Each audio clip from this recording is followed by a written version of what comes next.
থাকতে আমি তোমার কাছে আসবো কেন? আমারও স্বামী থাকতে থাকতে আমি আপনাকে নিয়ে স্বপ্ন দেখবো কেন? তোমার হয়তো আমাকে ভালো লাগে, কিন্তু বাস্তবে কোনোদিন আমাকে পাবে না। এসো, স্বপ্নে আমাকে নিয়ে স্বাদ মিটিয়ে নাও। না না না, আমি যাবো না, আরে যাবো না। এসো, এসো।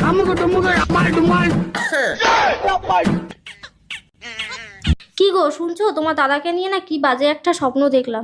আচ্ছা ঠিক আছে, এবার যখন স্বপ্ন দেখবে আমাকে ডেকে দেবে। পরের দিন রাতে ভাই, তুই উঠলি কেন? এটা তো ও স্বপ্ন দেখছি। কই আমি উঠিনি তো, তুমি আমাকে ওর স্বপ্নে দেখছো দাদা। এই ধরো ধরো ধরো, দাঁড়াও, ধরে রাখো, ছাড়বে না, আমি বৌদিকে ডেকে নিয়ে আসি।